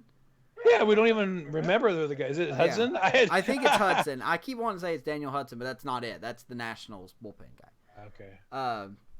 He was an honorable mention on mine, too, but I didn't put his first name because I'm an idiot. Number 3 for me, the guy on my fantasy team, the guy that has been repping me all season, the guy that is, he's been talked about a lot. I'll admit he's been talked about a lot. One of these prospects that, unlike Dylan Cease, has been working out. unlike Michael Kopech, has been staying healthy. I'm talking about the one and only Lucas Giolito. I had a suspicion he was going to be in your list, yep. So, what makes him interesting, you may ask? You mentioned Shane Bieber earlier. Thank you for mentioning that. Because Mr. Giolito has 3 complete games this year. Only one other pitcher is tied with him, and that would be Mr. Bieber. Just Bieber? Okay, so 3 complete games. 14-7, 3.2 ERA on an offense that just doesn't exist when it should. And I think that's solid. He has pitched well against your Twins. He has pitched well against the Diamondbacks. Sure, he's done that too. He's pitched well against the Indians. He's pitched well against the Yankees. He's beating these teams that he needs to beat to show that he's an ace. I like Lucas Giolito. I like his strikeouts. I like the fact that he goes deep into games. He's an innings eater. And that's what he does with his strikeouts. Lucas Giolito, the man. Yeah, definitely an honorable mention on this as well. So you've got 3 of my honorable mentions. Honestly, surprised we don't have the same. We haven't had the same. We're doing good so far here, aren't we? Jeez. My first 2 are boring. Maybe my first 2 are your first 2. I don't know. We'll see. Because number 2 for me is Justin Verlander. Nowhere to be seen on my list. Wow. AL ERA second only to his teammate Garrett Cole at 2.77. Only thing that keeps him from number 1. Second most home runs given up in the majors, Amos. 33 next to Mike Leake of Arizona. That's 34. So in the last to Detroit this year, Verlander became just the 5th pitcher ever to have a 10-plus strikeout streak of at least 7 games. Consistency, of course, it gets thrown out, We'll get to more about that maybe. What a I don't know. nerd. Consistency, but as we've said, a frustrated ball player that has anger issues, and that's just sad for someone that has his much talent and command. Maybe we'll bring up this. Yeah, we got to bring up this Verlander story too. Talk about it before we end. Mm-hmm. Crazy, but yeah, he's my number 2 guy. What about you? My number 2 is a pitcher that no one's talked about. I bet you could have possibly forgotten he was on this team. I know some people have because he is overshadowed by Justin Verlander and Garrett Cole. I'm talking about Wade Miley. Nice. Now, I'll pick Wade Miley at my number 2 because I didn't even know his stats. I'll admit, I didn't know his stats. I just randomly thought about him and how good he was with the Brewers last year. How good is he with the Astros this year? 13-4 good with a little over, just a little tick over a 3 ERA. But what makes him my number 2? He's had 27 starts this season. 24 out of 27, he has allowed 3 runs or less. Wow. Fantastic. You gotta have that. He's not even your ace. He's number 4 now. He's number 4 in that rotation. 4 in that rotation. And he's allowed 3 runs or less in 24 out of 27 starts. That's what you want. No one knew how he was going to do going from National League to American League. I think he's answering the question. I think so. Good one. Let's see how he finishes. Did not have him. You got me there. I might have thought about him. But... Love Wade Miley now. Great.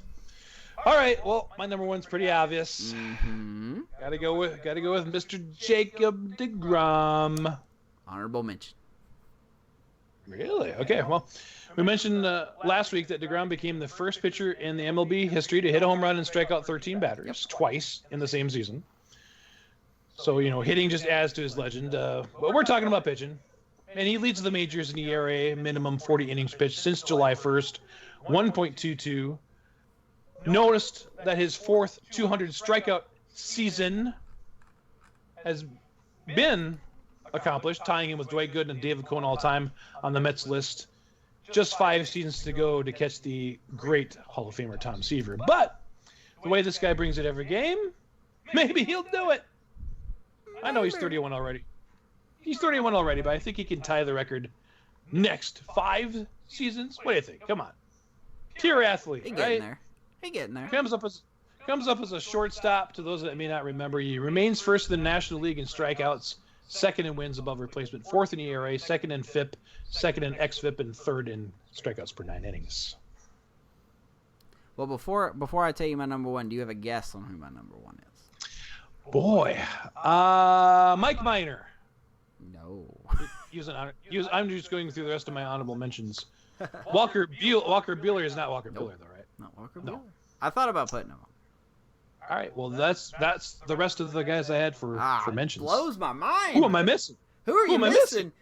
Well, unfortunately, I'm staying on the Astros. I'm staying on the Astros. I'm going to go with the man, Garrett Cole. The man that's playing. You are going to go with Cole. The man that's playing for a big contract, free agent at the end of the season. Do not forget. So why Garrett Cole, you may ask? Do we really need to answer why Garrett Cole? Probably the only guy, the only pitcher in the majors that's given competition to Justin Verlander. 15-5, a 2.85 ERA, leads the league in strikeouts. One of only two pitchers with an under 200 batters hitting average against him at an amazing 197. Second to your Justin Verlander with a 172. He is second in the league in WHIP with a .96. Verlander, once again, trailing only to Verlander with a .80. Like I said, he leads the league in strikeouts. 170-plus innings. He stays healthy. 25 home runs, kind of high, but when you're striking out 252 people, I'm not complaining that much. Right. And the best part is, this is Garrett Cole. This is not an outlast year for him. This is who he is. This is how he pitches. A career 89 and 52 kind of pitcher with a career ERA so far of 3.2. This guy, only age 28, by the way, so like I said, he's going into a contract year. I look forward to see who offers for him. Mm-hmm. Maybe it's him and Rendon, the guys at their positions that get the most money next year. What do you think? I would put money for that. Yeah. Good choice. I love what Garrett Cole does. So Pirates are really messed up. You know that? Pirates. What's the matter with you? They always add a little oomph onto this conversation. So that was our top 5 pitchers. Fun to watch, by the way. Just because it's our top 5 doesn't mean it's your top 5. You can tell us your top 5, either here in Twitch chat, or you can tell us your top 5 at youtube.com/Hot Takes Corner, or you could do it on Anchor, or you could do it on any other audio platform that we are on. Send us an email, hottakescorner@gmail.com. Yes, please do. Tell us your top 5. We may read it next week. Yep. If you provide a good enough reason and don't say, well, He's okay. a jerk. Let me say I like him. If you don't put Edwin Jackson on, it's going to be deleted. By the way, fun question. Do you think, statistically, who is the worst pitcher right now in the majors? Ooh, I had not considered that. That's could be fun talk next week. Let's talk about the worst pitchers next week. Oh, yeah, your top 5 worst pitchers. Let's do it. Make a note of that. That's what we're doing next week. I love it. Nailing That's it. fun. That's fun stuff. All right, what's next on our checklist? Yeah. I got nothing. I got a big nothing. Do we want to just briefly touch on, we're at an hour 43 minutes. Do we want to briefly touch on the Justin Verlander thing? Let's touch on Justin Verlander briefly here. Let's see if I can pull up the stat here. Or the stat. Pull up the stuff. I think you sent it to me, actually, didn't you? The hot stuff. Well, there was a bunch of things that were crossing. They had, different accounts. I think the Detroit Free Press was probably the best source I found. Such a prima donna, I'll tell you this, man.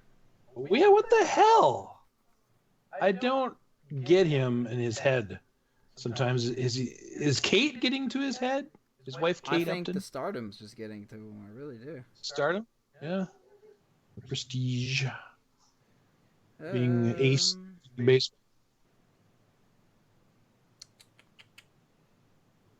Hold it up in hot takes action. So basically, just to sum up the story, some time ago, a reporter for the Detroit Free Press, Anthony Finich, hopefully I'm saying that name, was blocked from entering the Astros clubhouse after a game. Well, this is last week, but this might be longer than last week. Well, that part was, of course, earlier we were talking about him getting thrown out of a game. Right. But he didn't want to speak to Finich. He wanted to, he even called, well, this is the part that made me laugh. He even, quote unquote, gave ample amount of time to call the Detroit Free Press and ask them to send another reporter because he wasn't going to talk to Anthony.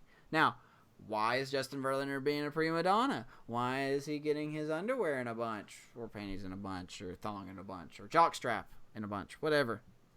Or Kate's special thing for him. Yes. Well, to put it simply, he got offended because he thought Finich called him a nerd. Yeah. I'm going to say that again. Yeah. He thought that Finich called him a nerd. And I'm trying to find the exact tweet because it was here in this article here. Nerds. Nerds. Okay, here it is. So this was from the Free Press, Detroit Free Press, I believe. I don't know who's saying this. Let me see if I can find out who's saying this. Actually, it doesn't say who said this. Anyway, let me just read this, and this is a quote. This is not from me or Amish or anyone that we know. This is from a quote from, I'm assuming, the Detroit Free Press. The relationship began to deteriorate on August 22nd, 2017, when Finich joined a conversation Verlander was having with Al Kaline in the Tigers clubhouse at Comerica Park. Finich had just finished an interview with Verlander a few minutes prior, and Kaline's name had come up. Finich began talking to the two men. Okay, no harm, no foul so far. During the conversation, which was casual in nature, Verlander talked about his experiences traveling to Tennessee, I don't know why he would go there, and watching the solar eclipse on August 21st. Finich posted 2 tweets about the exchange saying, and this is the quote from Finich's Twitter. There were 2. Here's number 1. Quote, Justin Verlander watched the solar eclipse from the path of totality. It was the most beautiful thing I've seen in my life, he said. End quote. The second tweet from Finich. Verlander, an admitted astronomy enthusiast, traveled to Nashville to watch the eclipse in his fullest totality, he said. That's the tweets. That's it. He's telling an interesting thing about Justin Verlander. Yes, so, right? Right. He just pretty much echoed what he was told by Verlander himself. Now, the one of the stinks was Finich wrote a follow-up with Bleacher Report about how the Tigers misdiagnosed an injury for Justin Verlander way back when. And he thought the hatred here was that Verlander thought Finich during one of the interviews was trying to get his personal number. Okay. Let me expand. Quote, Finich handed Verlander his business card, as business people do. Yes, it's our job here. And if we had one, we'd give you one. Right. I told him that if he needed to add or clarify the quote, he could call him before the Free Press print deadline time. I think that's typical normal behavior. There's nothing wrong with that. Finich then told Verlander he wanted to preserve their working relationship. It was during this exchange that Verlander told Finich he crossed the line.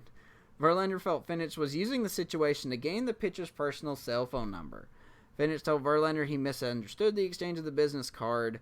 Finich told Verlander that it wasn't his intention. So basically, Verlander's mad because he thought Finich made him look like, quote-unquote, a big nerd. That's it. That's honestly it. The article's right here. I'm reading the article. Telling people about my astronomy interests. Good lord, that's creepy with the light. Now look, I'm gonna say this. I would rather be a nerd than a prima donna. Okay, this is ridiculous. Say the least. Good take. Now, I don't know if anyone else has a problem with this. I will try to post it on our page, or if you have it, I'll send it to you. Or no, I'll try to post it. I got it. Yeah. Okay. But we'll post it on our page, and you can read it and let us know what you think. I don't think there's anything wrong with it.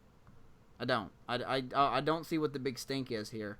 I don't think from what I know from my business experiences is that Finich was doing what any other businessman in any other industry would do to promote their business.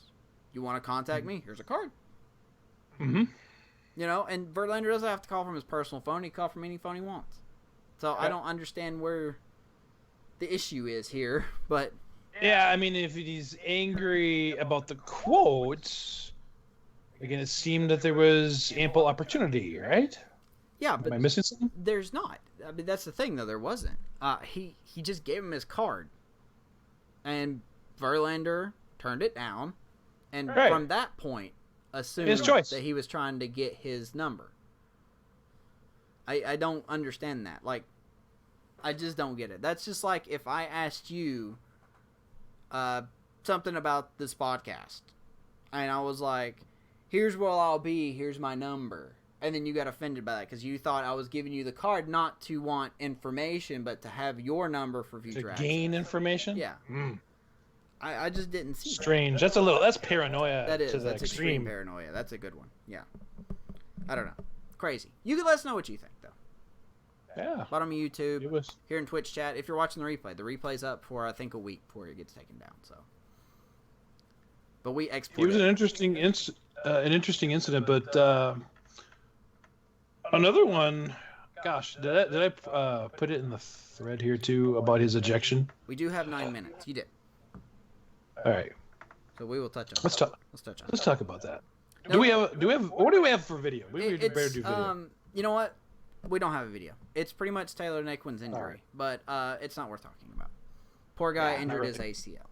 We feel bad for Tyler Naquin. We'll just say that. But let's talk about why he got ejected. That's a little more interesting.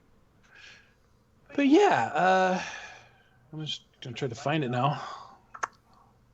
It's in our Twitter conversation.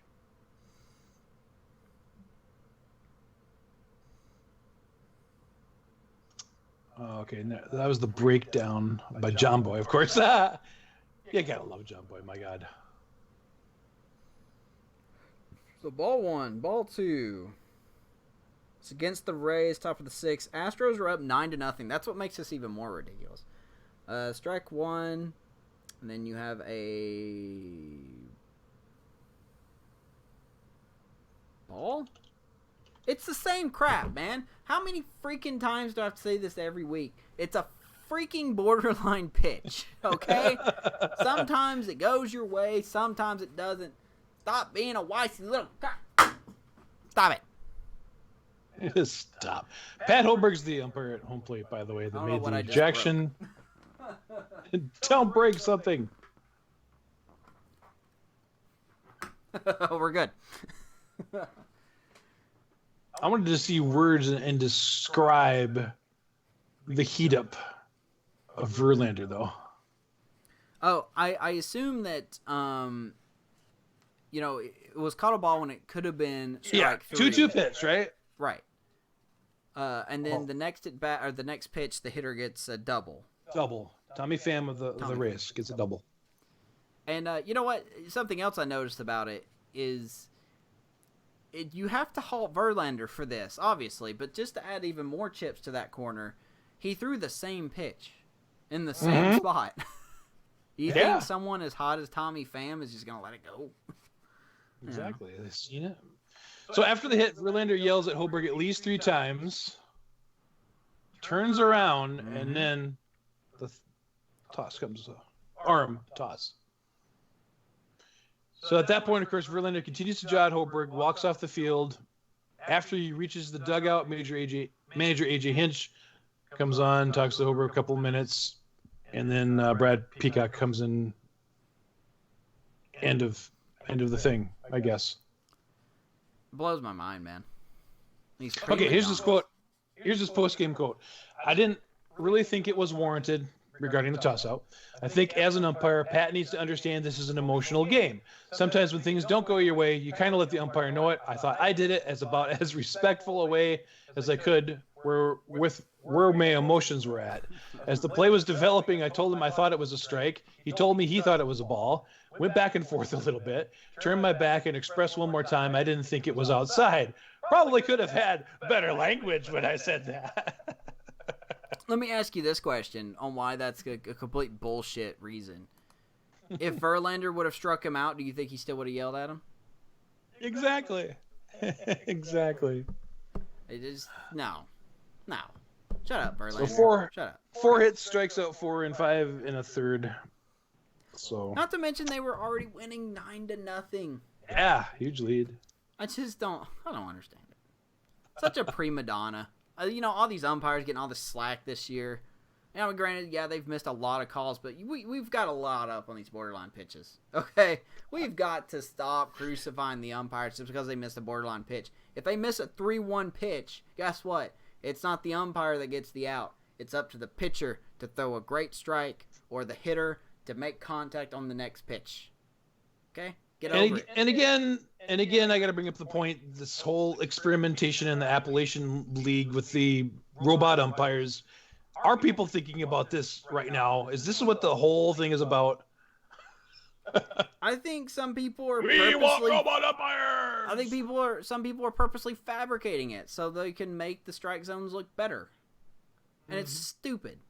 Like, these strike zones are not going to work. These automatic strike zones are not going to work. These high pitches, like, I want you to think about something. I don't have a pitcher, so I'll do the best I can. Imagine you have the strike zone. Like, my face is the strike zone, right? Ugly strike zone, but it's a strike zone. What if a pitch is up here on a hitter, like up and away, up here? It's called a strike. Normally it's called a ball. Do you think hitters are going to have to adjust to something like that? Especially if you're a short guy like Tony Kemp, who did have a bullshit blown call. But you know what he did? Saw that too, yeah. He was just like, and when I mean a bullshit blown call, I mean statistically speaking, 0% chance that should have been called a ball. Yep. That's not from me. That was I think it was on Twitter, actually. I wish I would have found who said that. But, but Tony Kemp didn't complain too much. He was just like, I don't know how you saw that as a strike or a ball, but okay. But it's just the same crap I said, with Brett Gardner last week. If it doesn't go against you, if you're not going to complain when it goes for you, don't complain when it goes against you. Yep. Shut up. God, we got a lot of anger this week. We want to murder people. Oh, no, we don't. No, we're not. All right. Closing statements. Any closing statements? No, I think it's going to be a fun week again to watch some teams play. I think that National League East and that National League wild card is going to really be, we're really going to be seeing some movement this week to kind of whittle that down a little more. And I'm looking forward to it. Yeah, one more month of regular season baseball. Rosters expanding. Be really interested to see how these players are used, if even they are used at all. Miles Straw for the Astros. I forgot to bring him up. He's coming up. Yeah, that's noted, though. By the way, I just saw a tweet. I'm just going to say this real quickly. This is my closing statement. In regards to the Cubs 40-man. So Zobrist has been reinstated, and he's on the 40-man. Excellent. On the 25. To make room on the 25, David Bodie has been optioned to AAA, expected. And then to make room on the 40-man, Mark Zagunis has been designated for assignment. There you go. Oh, okay. That outfielder I was telling you about. So perhaps Zagunis will not be part of the September call-up. He will not be. He probably won't even be on the team if he's designated for assignment. Well, depends on if he elects free agency or someone claims him, but I don't know if anybody would. Do you think they would? Maybe. I think a team that desperately needs just an outfielder. He's not a great outfielder, but he's okay. I don't know. They're a young team. Anyway, that's all we got this week. We will be back next Saturday, 8 o'clock Eastern-ish time. 8 o'clock-ish Eastern time. Let's say that. Who knows what's going to happen next week? We could be angry. We could be happy. Let's get happier. I think the lack of sleep is kicking in. So until next week, I am Amos, and that guy, I pointed the right direction 2 weeks in a row. That is God Amish right there. All praise to Amish. Anyway, don't want some cult going in. We will see you next week. Bye-bye.